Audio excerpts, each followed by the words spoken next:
Good morning, good afternoon, good evening, folks. Michael Zuber, one rental at a time, back with the one and only Mr. Greg Dickerson. Folks, and do me a favor, he's recording this on Labor Day.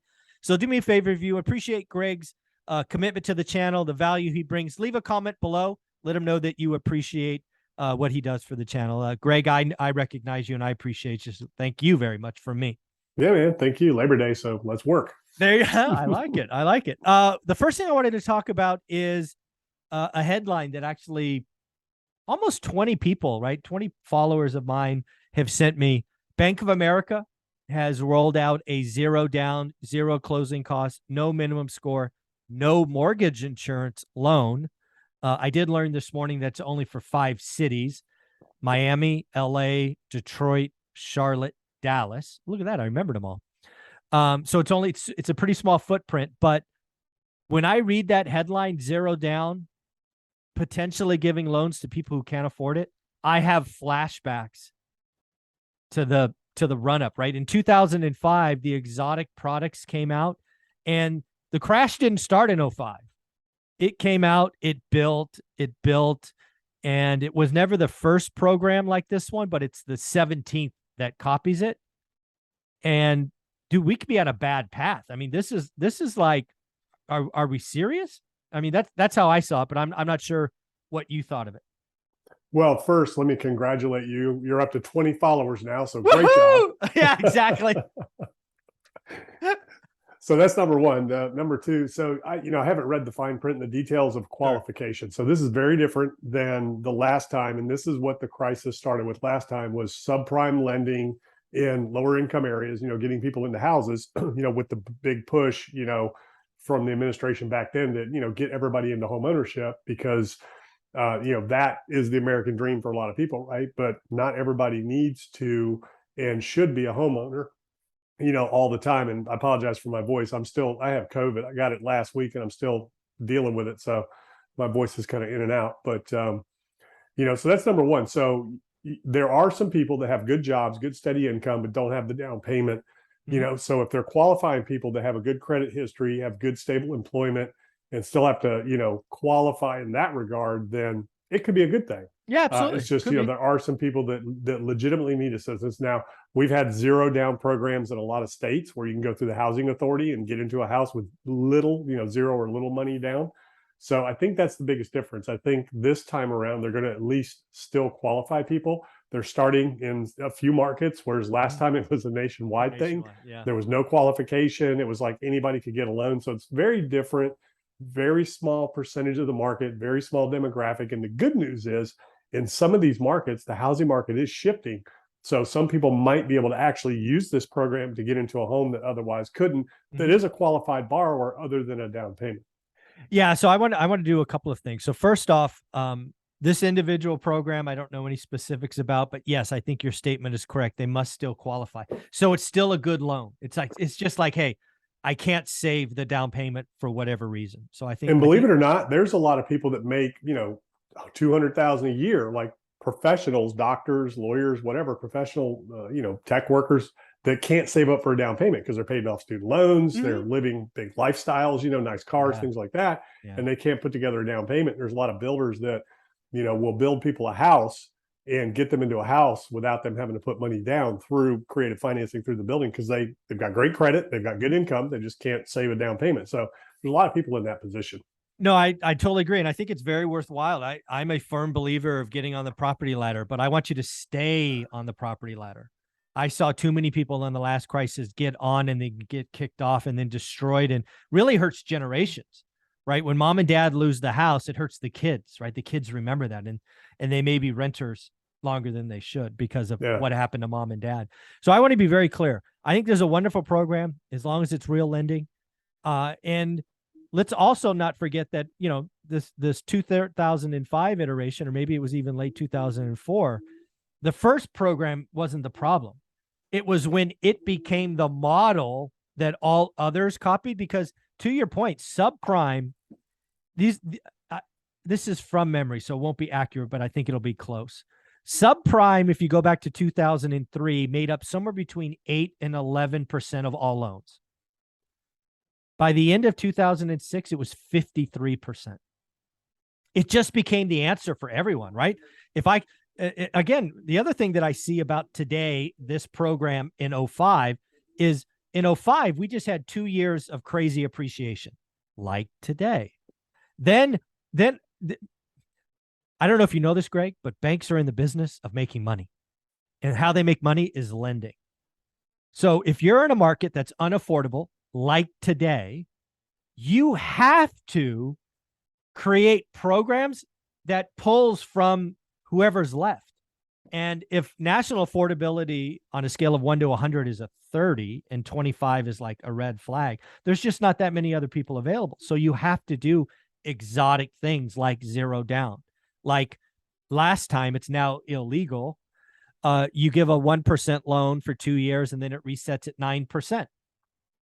That's how they did it last time. So again, I'm not concerned about this program. If it's in 5 markets, it won't be big enough to destroy the market. I'm afraid about what may follow. That's like PTSD for me. It's like, God, this could just be the start of craziness.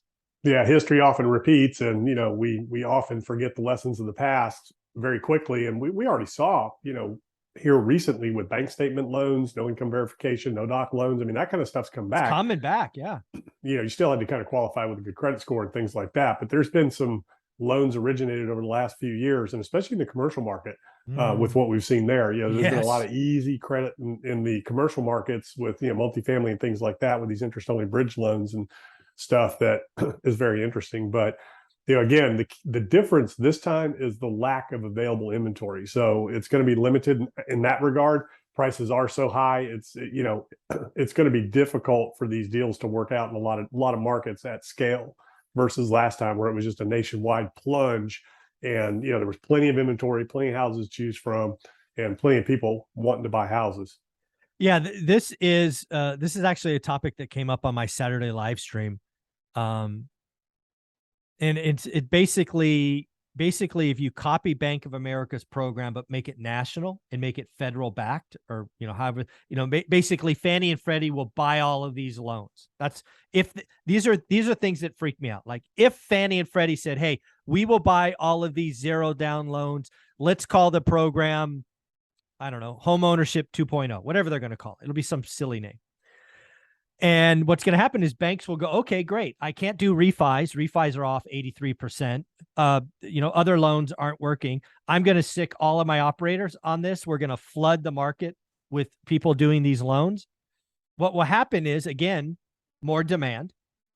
What is already happening, as you've just said, is inventory is nowhere to be found. And I think going lower, which is frightening.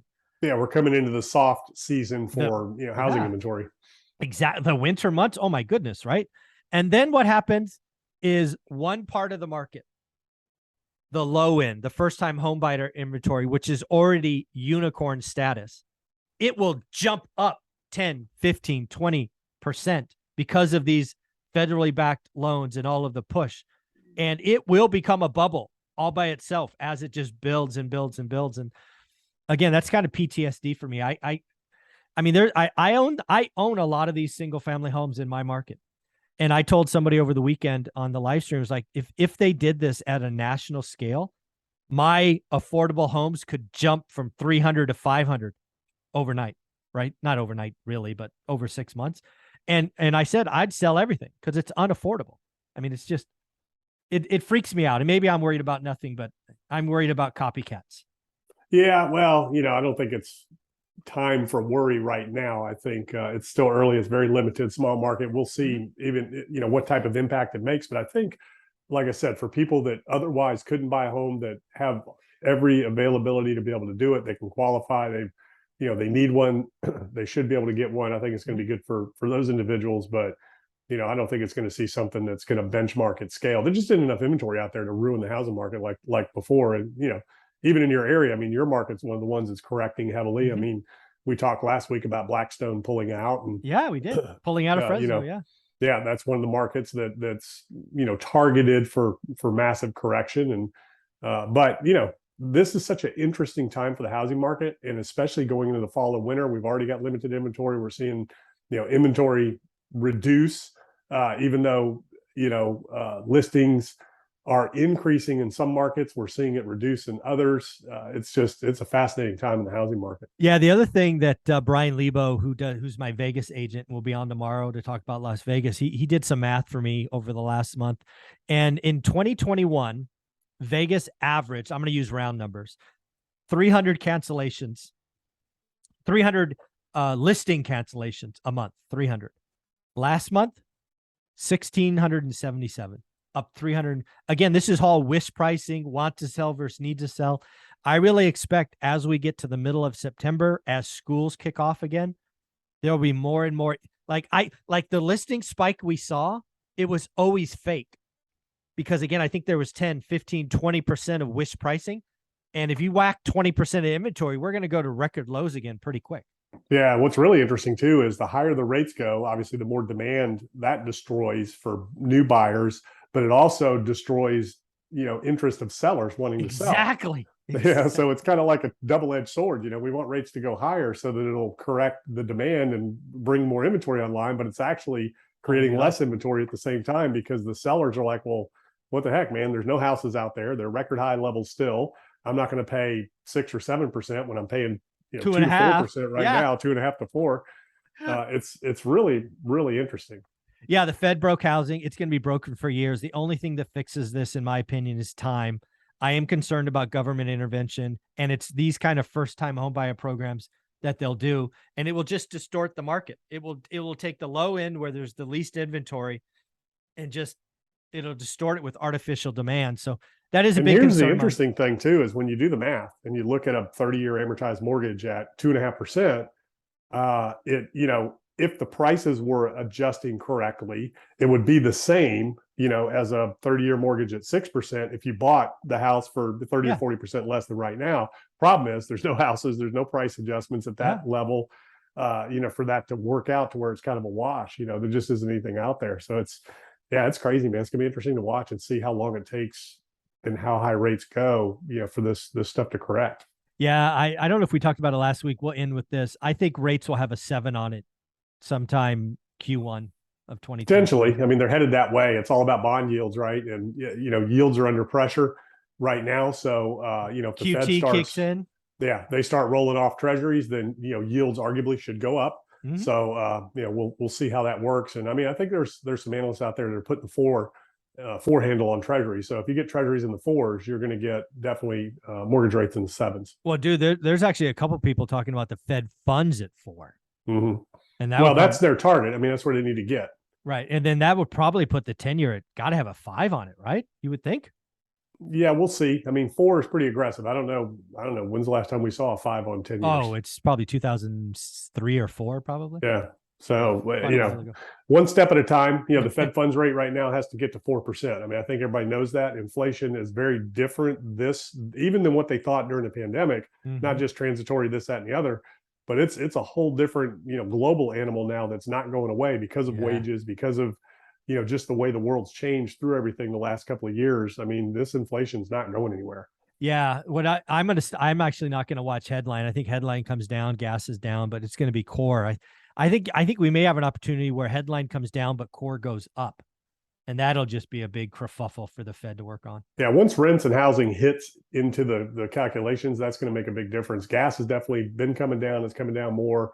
Obviously, OPEC is trying to talk oil prices back up again. Yeah, they just did a cut today. I don't know if you saw that. Well, they said they're going to. I don't know if they actually have done it. No, they haven't done it yet. I believe it starts October 1st. So they're trying to talk the markets up, and we'll see if they follow through with it. But that's 100,000 barrels a day they're talking about decreasing because they don't like oil under $90 a barrel. Yeah, clearly. Exactly. Well, do me a favor, Greg. Where can people find you? GregDickerson.com. That's where all my info is. Go check it out. Thank you, buddy.